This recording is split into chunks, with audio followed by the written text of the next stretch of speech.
TV Harian Nasional adalah media yang mengangkat dan menyajikan perkembangan seputar politik dan hukum, ekonomi, pariwisata, pendidikan dan budaya, serta pertanian dan perkebunan.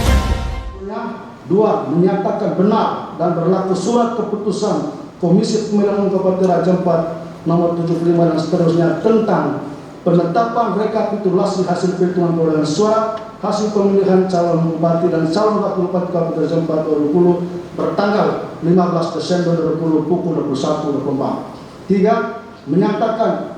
Menetapkan perolehan suara hasil pemilihan calon bupati dan wakil bupati Kabupaten Raja Ampat tahun 2020 yang benar adalah sebagai berikut. Kolom kosong 11.382 pasangan calon bupati dan wakil bupati Kabupaten Raja Ampat Abdul Faris Lumladi ST dan Ordeko Ibu dan adalah sebanyak 22.671. Jadi pemohon dalam perkara 17 Raja Ampat, pemohon pada intinya keberatan terhadap tidak dilibatkan pemohon sebagai pemantau pemilihan dalam pilkada 2004 tahun 2020. Menurut mereka bahwa akibat mereka ditolak sebagai pemantau pemilihan, maka mereka juga keberatan kepada Mahkamah Konstitusi. Karena dari lihat permohonan pemohon tidak ada satupun dalil keberatan terhadap perolehan hasil pemilihan bupati tahap akhir. Mereka mempersoalkan terkait kenapa kewenangan mereka diamputasi lah, atau tidak dilibat atau tidak diterima untuk diakreditasi sebagai pihak pemantau pemilihan dalam negeri.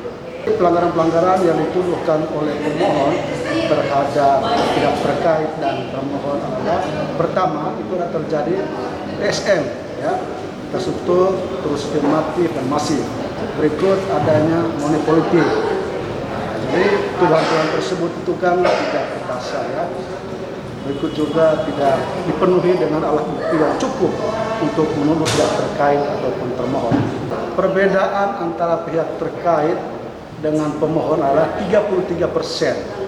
Nah, sementara syarat formil pengajuan itu adalah maksimal 2% paling banyak.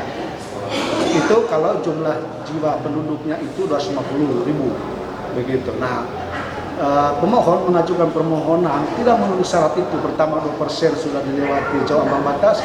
Yang kedua dia tidak terakreditasi sebagai pemantau pemilihan begitu.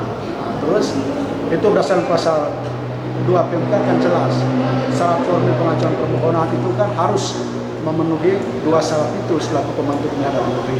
Nah, ini pemohon tidak demikian sehingga menurut hemat kami keberatan atas permohonan pemohon untuk membatalkan keputusan KPU Raja Ampat nomor 75 itu tidak beralasan menurut hukum. Kalau pemilihan di Raja Ampat itu dengan satu pasangan calon.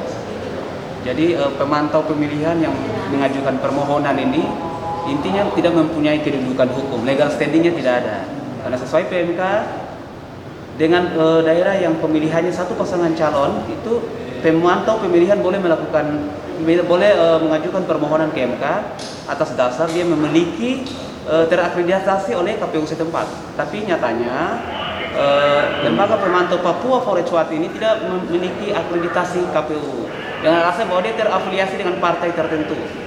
Jadi pihak terkait itu didukung dengan berapa ya? 6. Demokrat, Golkar, PDI, apa lagi? PAN, PKS dan ada berapa itu? Sebelum saya sampaikan pada harapan, yang pertama, saudara pemohon ini Charles Richard Tawaru ini adalah dia berafiliasi dengan partai politik. Dia itu ketua pemenangan pemantau pemilu Partai Hanura Kabupaten Raja Ampat dan dia anggota Dewan Pakar, sehingga dia tidak punya kedudukan dan tidak punya hak untuk mengajukan permohonan ke MK terkait perselisihan di Raja Ampat ini pilkada. Intinya bahwa kami berkeyakinan berpendapat hukum bahwa perkara dengan perkara nomor 17, kami kan perkara nomor 17 itu dia kami berkeyakinan bahwa di pertengahan Februari ini bisa putus. Dia mungkin gugatan permohonannya tidak dapat diterima dan dia tidak lanjut sampai Maret gitu. Intinya dihabis di pertengahan Februari ini. Kami selaku kuasa hukum pihak terkait, Majelis Hakim Mahkamah Konstitusi dapat mempertimbangkan dalam putusannya untuk memutus perkara nomor 17 ini di tanggal 15 ya, 15 Februari, sehingga tidak berlanjut sampai kepada pokok perkara. Habis di pendahuluan terkait soal administrasi saja.